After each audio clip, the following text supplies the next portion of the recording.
আপনার পেজের reach engagement কমে যাচ্ছে, দিন দিন সেটা লো হয়ে যাচ্ছে। তো এখন কি করবেন? সেটার জন্য আপনাদেরকে কিছু সেটিংস করতে হবে, যেগুলো আপনাদের জন্য অবশ্যই গুরুত্বপূর্ণ। আজ আপনাদেরকে আমি দেখাবো দুইটা সেটিংস, যেই দুইটা সেটিংস আপনার করে রাখলে আপনাদের পেজ বা আইডিতে রিচ এঙ্গেজমেন্ট কখনোই কমে যাবে না, বরঞ্চ বাড়বে। দ্রুত ফলোয়ার বাড়বে, রিচ বাড়বে, এঙ্গেজমেন্ট বাড়বে। সো ভিডিওটা খুবই গুরুত্বপূর্ণ, স্কিপ না করে সম্পূর্ণ ভিডিওটা দেখুন। বিস্তারিত জানতে সম্পূর্ণ ভিডিওটা দেখুন এবং পাশে থাকুন। সো বন্ধুরা, শুরু করা যাক। আমরা প্রথমে চলে যাব আমাদের অফিসিয়াল ফেসবুক অ্যাপে। সেখান থেকে আমি আপনাদেরকে সব কিছু ক্লিয়ার করে বুঝিয়ে বলবো। তো আমরা চলে গেলাম আমাদের প্রফেশনাল ফেসবুক পেজে বা আইডিতে। আপনারা আইডিতে কাজ করতে পারেন, পেজও কাজ করতে পারেন। তো বন্ধুরা, যে কোনো একটা আপনি চয়েস করে নেবেন। সেখান থেকে আমি আমার পেজটাকে সিলেক্ট করে নিলাম। এখান থেকে আমরা থ্রি ডট মেনুতে ক্লিক করে দেবো। থ্রি ডট মেনুতে ক্লিক করার পর এখানে আমাদের পেজগুলো শো করবে, আইডিগুলো শো করবে। এখানে আপনারা দেখতে পাবেন আরেকটি অপশন রয়েছে, সেটিংস। এই সেটিংস অপশনটাতে ক্লিক করে দিতে হবে। সেটিং অপশনটাতে ক্লিক করলে আপনাদের কাছে কিছু পেজ আসবে, এরকম একটা ইন্টারফেস আসবে। ইন্টারফেস আসার পর আপনি একটু ডাউন করে নিচের দিকে আসবেন। নিচের দিকে আসার পর আপনারা অনেকগুলো অপশন দেখতে পারবেন। অনেকগুলো অপশন দেখার মধ্যে এখান থেকে আপনি মিডিয়া অপশনটা সিলেক্ট করে নেবেন। ভালো করে দেখে নেন, মিডিয়া মিডিয়া অপশনটা সিলেক্ট করে সেই অপশনটাতে ক্লিক করে দেন। ক্লিক করার পর এখানে আপনার আরও অনেকগুলো অপশন আসবে। এখান থেকে আপনি স্ক্রোল করে নিচের দিকে আসুন। নিচের দিকে আসার পর এখানে আপনারা দেখতে পাবেন যে ওয়াইফাই ডাটা কানেকশন, এই অপশনটা আপনার অফ করে দিয়ে অটো প্লে অপশনটা অটোমেটিকলি প্লে, এই অপশনটা অফ করে দিতে হবে। অফ করে দিলে আপনি আপনার দেখতে পারবেন যে, এখন আমি আপনাদেরকে দেখাই দিচ্ছি যে আমি যখন ফেসবুক পেজ বা গ্রুপে ড্যাশবোর্ডে ঢুকি, তখন দেখা যায় যে আমাদের ভিডিওগুলো অটো চলতে থাকে। তো এই অপশনটার মাধ্যমে আপনি অটো চলাটা বন্ধ করে দিতে পারবেন, অটোমেটিকলি প্লে, এই অপশনটা অফ করে দেন। তাহলে আপনাদের ভিডিওগুলো অটো প্লে হবে না। আমি আপনাদেরকে আবার দেখাই দিচ্ছি। এই যে দেখুন, আমার পেজে ড্যাশবোর্ডে চলে আসলো, আমার ভিডিওগুলো কিন্তু প্লে করতেছে। সেক্ষেত্রে আমাদের রিচটা অনেক কমে যাবে এবং আমাদের প্রত্যেকটা ভিডিও কিন্তু চলতেছে, অটো প্লে চলতেছে, প্লে হয়ে যাচ্ছে। তো ওই অপশানটা করে রাখলে আপনাদের ভিডিওগুলো কিন্তু আর প্লে হবে না। সেক্ষেত্রে আপনারা যখন কমেন্টসে রিপ্লাই দিবেন বা আপনাদের ভিডিওগুলোতে যাবেন, সেক্ষেত্রে আপনাদের কোনো প্রকার মানে প্লে হবে না, ভিডিওটা দেখা হবে না। আমরা জানি যে আমাদের নিজেদের ভিডিও দেখলে কিন্তু অবশ্যই রিচ এঙ্গেজমেন্ট এগুলো কমে যায়। সো এই অপশনটা অবশ্যই বন্ধ করে দেবে, যে প্লে অটো প্লে, এই অপশনটা অফ করে দিলে আপনাদের কমেন্টস করার ক্ষেত্রেও ভিডিওটা প্লে হবে না, আবার রিপ্লাই দেওয়ার ক্ষেত্রেও ভিডিও প্লে হবে না। দেখেন, এখন কিন্তু ভিডিওগুলো প্লে হচ্ছে না, স্টিল হয়ে আছে। আপনি এখান থেকে সুন্দরভাবে ক্লিক করে কমেন্টসে রিপ্লাই দিতে পারবেন। আপনারা যদি মনে করেন যে 100 150 200 কমেন্টসে রিপ্লাই দেন, সেক্ষেত্রে কিন্তু আপনাদের ভিডিওগুলো অনেকবার দেখা হচ্ছে। সেক্ষেত্রে ফেসবুক কমিউনিটি স্ট্যান্ডার্ড ভাবে যে আপনার ফেসবুকের ভিডিওগুলো শুধুমাত্র আপনি দেখেন, তাই রিচ এঙ্গেজমেন্টটা কমিয়ে দেয়। তো বন্ধুরা, এটা বুঝতে পেরেছেন, এটা করা যাবে না। এই অপশনটা আপনারা চালু করে রাখবেন। এখন আপনাকে দেখাবো দ্বিতীয় যে সেটিংসটা, এই সেটিংসটা খুবই গুরুত্বপূর্ণ। সেজন্য আপনাদের চলে যেতে হবে সি ড্যাশবোর্ডে।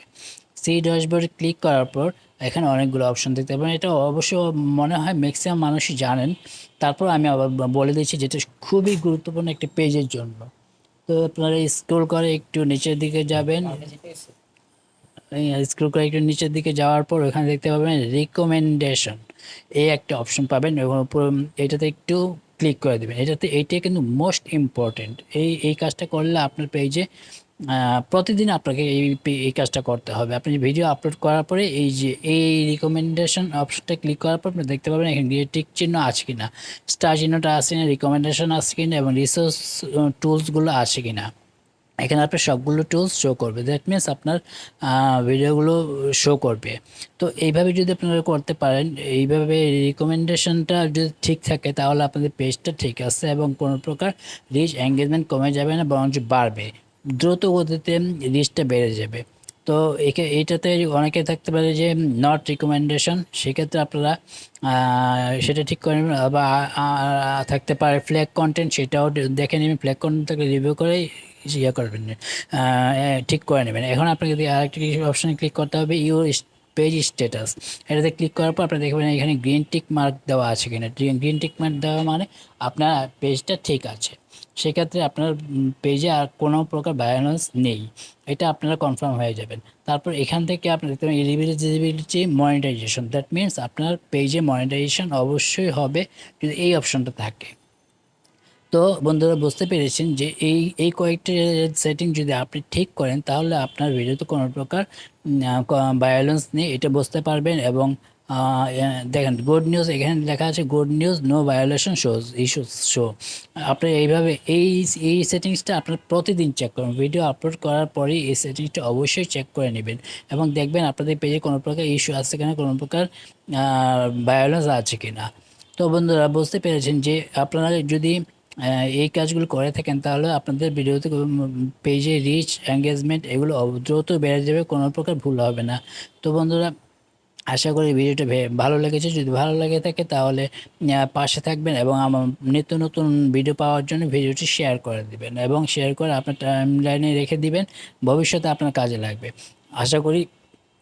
আর আমি যে ভিডিওগুলো দেবো সেগুলো আপনাদের অবশ্যই কাজে লাগে। আপনারা আবার আরেকটা জিনিস আপনাদেরকে দেখা দিই, আপনারা যখন যদি আপনাদের ভিডিওতে থাম্বনেল অ্যাড করতে চান বা কপিরাইট আছে কিনা সেটা চেক করতে চান, সেক্ষেত্রে আপনার ক্রিয়েটর স্টুডিওতে গিয়ে আপনার পেজটাকে লগ ইন করে নেবেন। সেখান থেকে আপনারা দেখতে পারবেন যে এখানে কিছু টুলস রয়েছে, সেখান থেকে আপনি একটি আপলোড ফটো বা ভিডিও, এটা ক্রিয়েট ফটো বা ভিডিও, এটাতে ক্লিক করার পর এরকম একটি ইন্টারফেস শো করবে, সেটাতে আপনি ক্লিক করে আপনি আপনার ভিডিও আপলোড করতে পারবেন। সেখানে একটা আপনি ইউটিউবের মতো করে টাইটেল দিতে পারবেন, স্ট্যাটাস দিতে পারবেন, থাম্বনেল অ্যাড করতে পারেন, এগুলো দিয়ে নেক্সট বাটনে ক্লিক করে দিলে আপনার ভিডিওটা আপলোড হয়ে যাবে। তো বন্ধুরা এইভাবেই আপনারা আপলোড করাটাই বেটার। এখানে কপিরাইট আছে কিনা আপনার ভিডিওতে সেটাও শো করবে, যদি কপিরাইট থাকে তাহলে এই গ্রিন চিহ্নটা আসবে না, এখানে আসবে কপিরাইট, এই লেখাটা অবশ্যই আসবে যে your video has some issues বা কপিরাইট। তো বন্ধুরা ওকে বাটনে ক্লিক করে দেবেন, যেহেতু আমার এই ভিডিওতে কোনো প্রকার কপিরাইট নেই। সো এখান থেকে আপনারা ওকে ডান অপশনে ক্লিক করে দেওয়ার পর ভিডিওটা পাবলিশ হয়ে যাবে এবং এটাতে যে থাম্বনেল এড করেছেন থাম্বনেলটা তো অবশ্যই ভিডিও ক্যাটাগরি অনুযায়ী হতে হবে এবং নেক্সট বাটন ক্লিক করবেন। থাম্বনেল একটা আকর্ষণীয় জিনিস, যেটা দেখা মাত্রই মানুষের ধারণা হয় যে ভিডিওটা অবশ্যই কমফোর্টেবল হবে এবং ভালো হবে, তখন তারা ভিডিওটা দেখতে বাধ্য হবে, তারা ভিডিওটাতে ক্লিক করবে, অবশ্যই দেখতে ক্লিক করবে। তো এইভাবে আপনারা ক্রিয়েটর স্টুডিও থেকে আপলোড করলে খুবই ভালো, এখান থেকে কমেন্টসে রিপ্লাই দিলে সেটাও ভালো। তো বন্ধুরা আশা করি ভালো লেগেছে।